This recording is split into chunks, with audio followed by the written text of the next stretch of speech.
La teoría celular constituye uno de los principios básicos de la biología y no hubiese sido posible sin las previas investigaciones de Robert Hooke, quien en 1665, al examinar cortes muy delgados de un corcho a través de un microscopio, descubrió pequeñas cavidades parecidas a las de un panal de abejas, a las que llamó células, sembrando dudas de cómo estábamos constituidos los seres vivos, y fue el punto de partida de la teoría celular que fue propuesta en 1839 por Matthias Schleiden, Theodor Schwamm y Rudolf Virchow, teniendo los siguientes postulados. Todos los seres vivos están formados por una o más células. Las células son las unidades fundamentales y estructurales de los seres vivos. Las células pueden realizar todas las funciones de un ser vivo, como la respiración, digestión, excreción, reproducción, etc. Toda célula proviene de otra célula ya existente. Las células contienen material genético o información hereditaria de los organismos provenientes. Interesante, ¿no?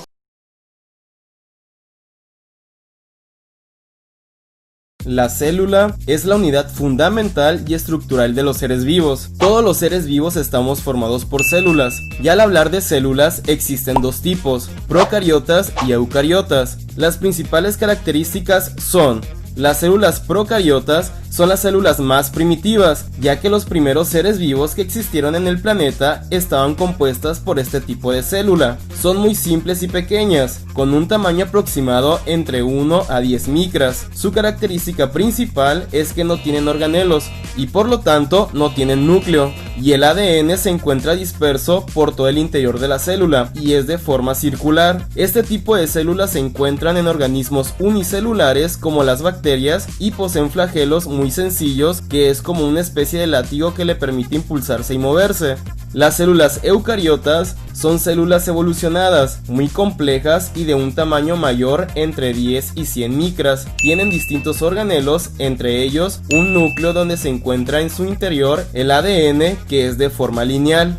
También algunas células de este tipo llegan a tener flagelos, como son los espermatozoides, pero sus flagelos son mucho más complejos. Este tipo de células se encuentran en distintos seres vivos como las plantas y los animales, y por lo tanto las células eucariotas se dividen en dos: células animales y vegetales. Una de las diferencias más notables entre ambas células es que las células vegetales tienen estructuras que las células animales no tienen, como una pared celular que le brinda rigidez a las plantas. Poseen una vacuola de gran tamaño para almacenar sustancias, además de cloroplastos y clorofila para captar la luz del sol y realizar el proceso de la fotosíntesis. Interesante, ¿no?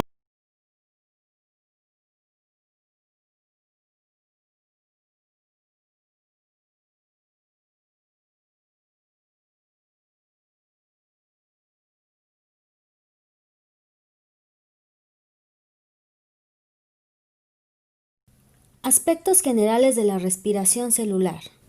Después de ingerir los alimentos, ya sean carbohidratos, lípidos o proteínas, el cuerpo extrae toda esa energía contenida, y es nuestro aparato digestivo el que realiza toda esa magia al fragmentar la comida en micromoléculas. Aunque la energía se encuentra en las proteínas y los lípidos, son los carbohidratos los que aportan mayor energía, como la glucosa, y es por medio de la respiración celular que las enzimas que se encuentran dentro de las células rompen esos enlaces químicos de la glucosa, liberando la energía acumulada. Para muchos de nosotros, respirar significa un intercambio entre oxígeno por monóxido de carbono en los pulmones, pero la respiración celular que ocurre en las células de manera individual es más que un intercambio de gases. Vamos a ver dos conceptos que son muy importantes en este tema, y el primero es la respiración anaerobia o anaeróbica. Y este es un proceso metabólico de oxidorreducción de azúcares, es decir, que en este proceso se oxida la glucosa para obtener energía, sin presencia de oxígeno. Este tipo de respiración es exclusiva de ciertos organismos procariotes como las bacterias. En segundo lugar tenemos a la respiración aeróbica o aerobia, y este tipo de respiración es un conjunto de reacciones mediante las cuales el ácido pirúvico producido por la glucólisis se desdobla en dióxido de carbono y agua, y se producen grandes cantidades de ATP. Y todo esto ocurre en presencia de oxígeno. Así es que ya estamos listos para hablar algunos aspectos generales del proceso de respiración celular. La respiración celular se divide en dos fases. fase 1 glucólisis y fase 2 ciclo de Krebs, que por cierto incluye el transporte de electrones. La glucólisis se lleva a cabo en el citoplasma en condiciones anaeróbicas, es decir, sin oxígeno. Inicia con la molécula de la glucosa y después de 10 reacciones enzimáticas vamos a obtener 2 piruvatos, 2 ATP y 2 NADH. De esos productos finales, las 2 moléculas de piruvato van a tomar 2 vías, que pueden ser la fermentación láctica o la fermentación alcohólica. Claro, todo esto en ausencia de oxígeno. Pero cuando las condiciones presentan oxígeno, es decir, que hay respiración aeróbica, el ácido pirúvico o piruvato se va directamente a la mitocondria, donde va a iniciar una ruta metabólica llamada también ciclo de Krebs o ciclo del ácido cítrico. Y en este ciclo se da una sucesión de reacciones químicas, donde es liberada esa energía almacenada a través de la oxidación del acetilcoenzima A, derivado de carbohidratos, lípidos y proteínas. Y en esta serie de reacciones se producen 36 ATPs, 6 moléculas de agua y 6 moléculas de dióxido de carbono.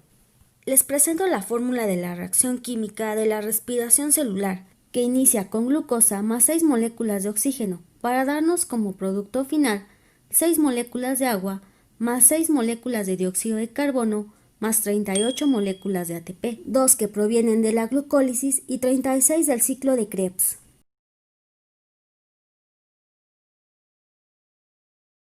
Se le conoce como metabolismo al conjunto de todas las reacciones químicas que ocurren en las células y en el organismo. El metabolismo se divide en dos: catabolismo y anabolismo. El catabolismo degrada sustancias complejas a sustancias más simples o sencillas, produciendo energía llamada ATP para que el organismo la utilice en todos sus procesos a través de reacciones de oxidación, donde se libera energía calorífica. A estas reacciones también se les llaman exotérmicas. El anabolismo sintetiza o fabrica sustancias complejas a partir de sustancias muy simples o sencillas. Para que este proceso se lleve a cabo, el cuerpo necesita consumir ATP. Las reacciones químicas son de reducción. Además, el organismo necesita absorber energía calorífica. A estas reacciones se les llaman endotérmicas. Interesante, ¿no?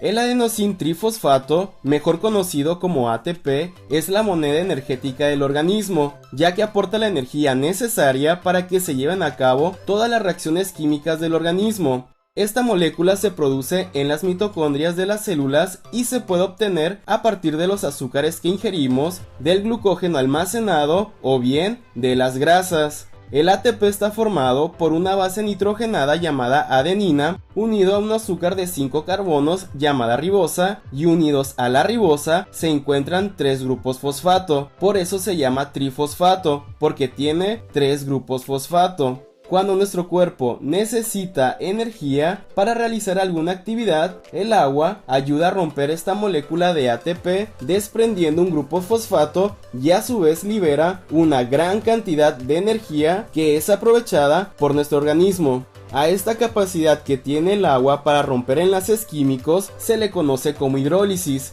Hidro significa agua y lisis romper.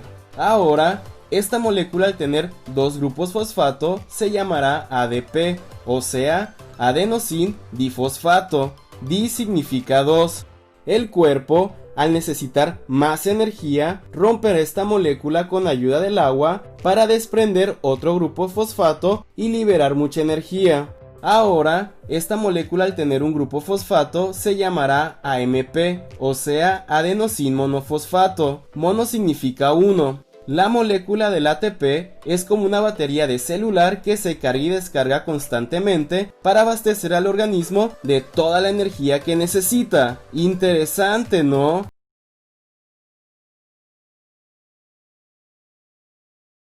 Imagínate que estás corriendo en una carrera. Las células de tus músculos necesitarán mucha energía, de modo que tu tasa de respiración aumentará para obtener más oxígeno. Tu frecuencia cardíaca aumenta para transportar más rápidamente el oxígeno y la glucosa hasta las células respiratorias de los músculos. Si tu corazón y tus pulmones no pueden proporcionar el oxígeno lo suficientemente rápido, las células musculares comenzarán a realizar la respiración anaeróbica para producir más energía.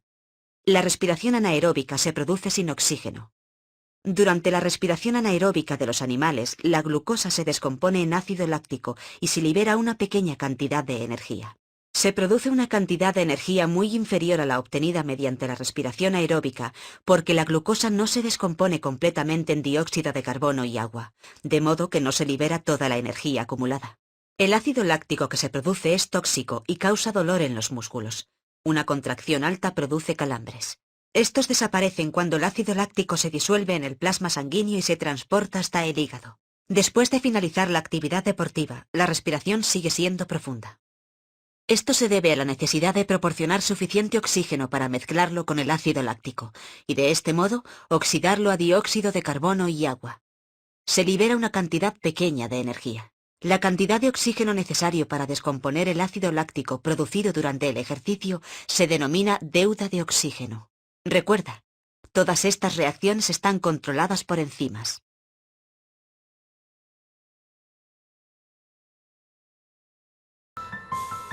Correr pone todo el cuerpo en movimiento. Para nuestros músculos, el jogging es un trabajo duro.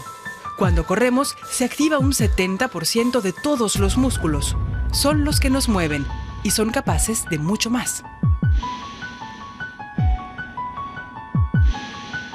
Mientras corremos, los músculos liberan unas 400 sustancias químicas diferentes que recorren todo el cuerpo. Los médicos empiezan a entender sus efectos. Estos semioquímicos o sustancias químicas mensajeras ayudan a reducir el nivel de grasa y protegen así contra el sobrepeso. Contribuyen al desarrollo muscular y aumentan el rendimiento corporal. Correr regularmente refuerza el esqueleto porque así se depositan más minerales en los huesos. Eso los endurece y los hace más resistentes. Los semioquímicos también actúan en el sistema vascular. Aquí surgen nuevas venas para que los músculos reciban más aporte sanguíneo. Además, los semioquímicos contribuyen al aumento de la elasticidad de los vasos y evitan que se calcifiquen, protegiendo al corazón del infarto. El deporte tiene incluso efectos beneficiosos sobre los nervios, porque los mensajeros químicos emitidos por los músculos también actúan en el cerebro, evitan que mueran las células nerviosas e incluso contribuyen a que se creen nuevas conexiones entre las células. Por ese motivo, el deporte ayuda a prevenir la demencia y las depresiones. Donde más actúan los semioquímicos es en el metabolismo de la glucosa.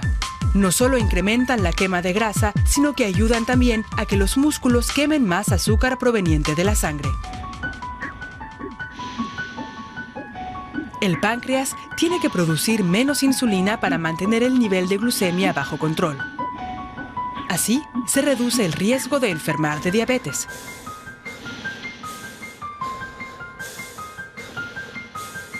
Los mensajeros químicos también actúan sobre el sistema inmunológico. La práctica regular de deporte contribuye a disminuir la propensión a enfermar de las vías respiratorias. Estadísticamente, las personas activas enferman menos de cáncer de intestino o de mama. En definitiva, los músculos no solo contribuyen al movimiento, son una fábrica química de sustancias activas altamente eficaces.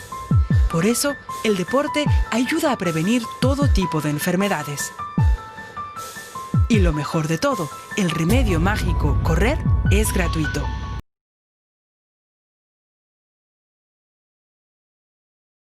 La vigoresia. ¿No sabes qué es? Pues la vigoresia es la obsesión por tener músculos más grandes. La vigoresia también tiene otros nombres. Se llama dismorfia muscular, anorexia inversa o complejo de Adonis. Este trastorno psicológico afecta fundamentalmente a hombres y quienes tienen vigoresia viven constantemente preocupados por parecer demasiado pequeños y débiles, aunque en la mayoría de los casos tienen una gran masa muscular. El deporte y la dieta se convierten en el centro de sus vidas. Hacen ejercicio físico de manera continuada y exagerada y rechazan alimentos grasos e incorporan a su dieta gran cantidad de proteínas e hidratos de carbono. Por mucho que entrenen o muy bien que coman, Nunca están satisfechos, siempre quieren más, constantemente intentan superar sus objetivos y buscan la perfección sin importar las consecuencias. Es una enfermedad relativamente frecuente en los gimnasios y en muchos casos se asocia con un abuso del consumo de complejos proteicos y de anabolizantes derivados de la testosterona. ¿Y qué problemas puede provocar la vigorexia? Pues puede provocar bastantes problemas. El primero, un odio hacia sí mismo. También nos puede provocar músculos, articulaciones y tendones dañados. Malas relaciones. La vida social se ve afectada negativamente. También puede provocar una interferencia con el trabajo y con los estudios. Existe una preocupación constante por la opinión de los demás sobre su cuerpo. Depresión.